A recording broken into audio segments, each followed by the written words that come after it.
Pasca Tempo, giliran BEMSI tuntut Jokowi mundur. Siapa di belakang mereka?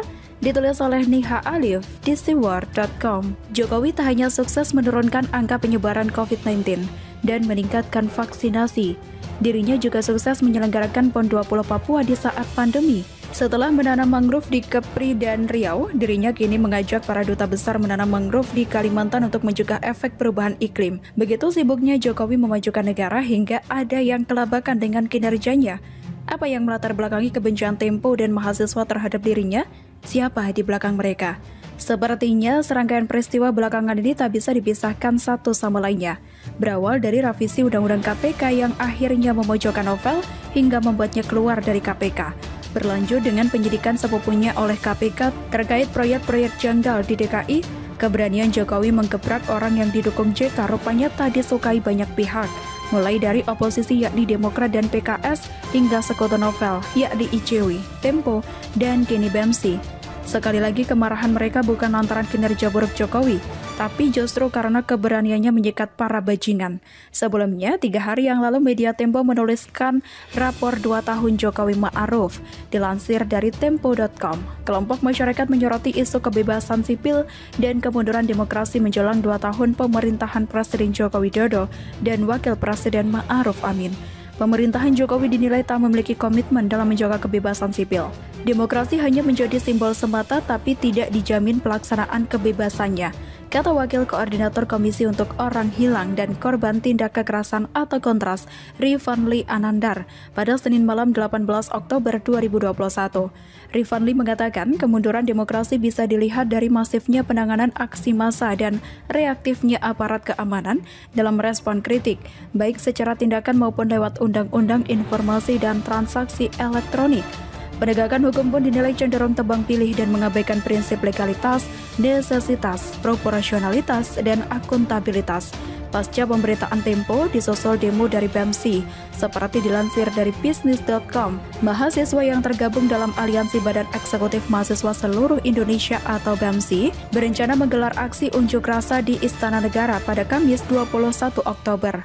Berdasarkan unggahan pada akun Instagram @bem_c, aksi demo dilakukan untuk memperingati 7 tahun pemerintahan Joko Widodo atau Jokowi.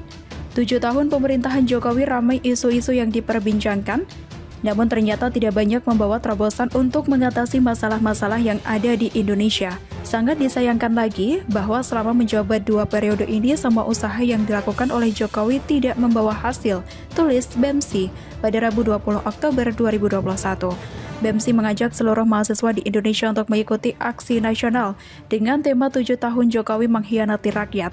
Adapun titik aksi adalah Istana Negara dan dimulai pukul 10 tepat waktu Indonesia Barat.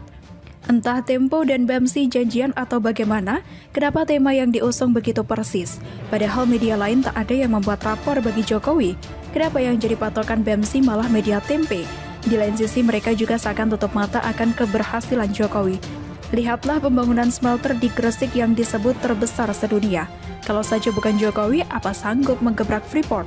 Bahkan SBY dan Novel pun tak akan sanggup menyenggol raksasa asing itu. Dan namun sayangnya sosok pecundang semacam itu yang diidolakan oleh Tempo dan BEMSI. Ibarat air susu dibalas air tuba, semua kebaikan Jokowi pada negara dibalas dengan caci maki dan hujatan. Betapa kurang ajarnya kelompok Tempo dan BEMSI. Siapa sosok di belakang mereka yang tega mengadu domba antara pemimpin yang baik dan rakyatnya sendiri? Tentunya kita tahu sama tahu siapa yang kemarin kelabakan atas kasus BLBI, Hambalang, Bukopin, dan program DP 0 rupiah yang terancam mangkrak. Biarlah mereka terus membuat kekacauan, tapi kita tahu ada kekuatan Tuhan yang akan menjaga pemimpin amanah dari gangguan begundal negara. Semoga Jokowi terus bekerja membangun negeri dengan sepenuh hati. Biarlah Tempo memberi nilai rapor rendah, yang penting mayoritas rakyat sejahtera. Biarlah aksi BEMSI yang hanya mewakili segelintir oknum merusuhi di jalan, yang penting mayoritas rakyat merasa aman dan nyaman di bawah kepemimpinan Jokowi. Akhirnya suara-suara sumbang hanya akan menambah rasa solidaritas dan kepercayaan kuat rakyat pada pemimpinnya. Karena kita tahu mana yang amanah dan mana yang berdasar pesanan semata. Begitulah Kuraku. Formula E resmi di Jakarta, VIO malah puji Jokowi. Anies, ditulis oleh Nina Nur di siwar.com.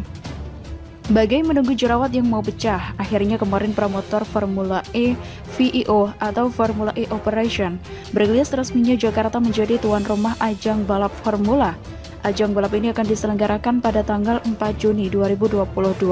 Sudah resmi masuk dalam kalender balap Formula E Season 8 2021-2022 yang dipublikasikan di website resmi Formula E.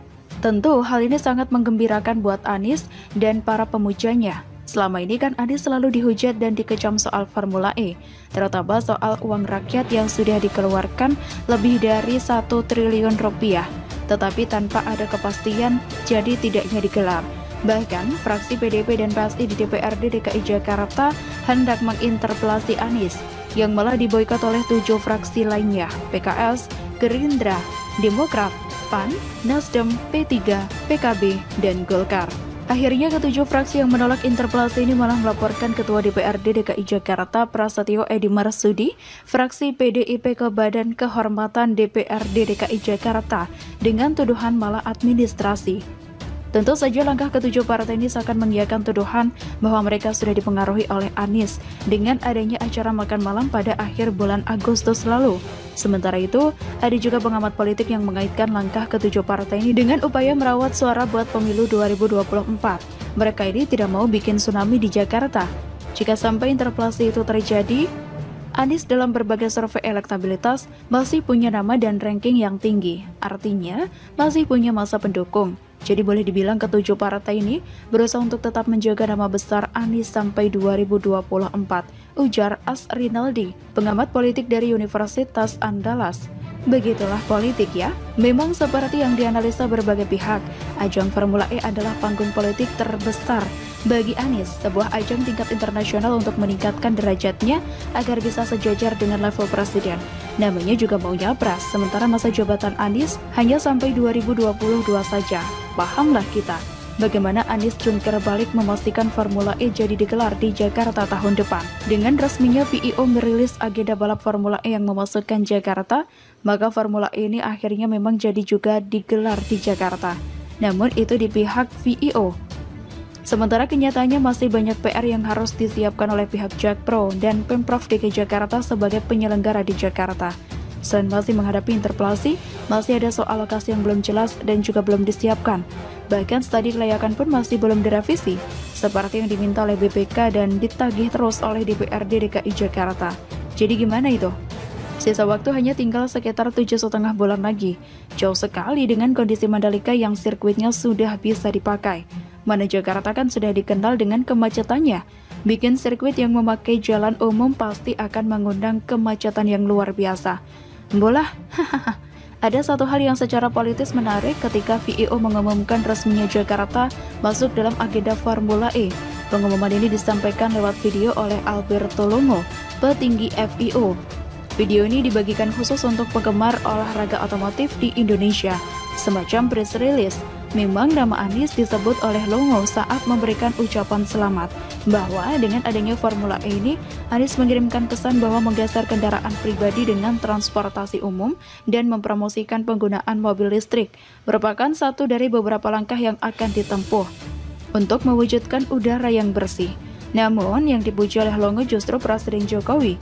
Longo mengapresiasi upaya Presiden Jokowi dalam mengurangi ketergantungan Indonesia pada energi konvensional dan beralih ke energi yang ramah lingkungan. Filosofi ini menurut Longo senada dengan pandangan Formula E. Apalagi dalam merealisasikan filosofi tersebut dan untuk mengambil manfaat dari tren mobil listrik dunia. Presiden Joko Widodo berencana menjadikan Indonesia sebagai pusat produksi mobil listrik dan baterai mobil, kata Longo.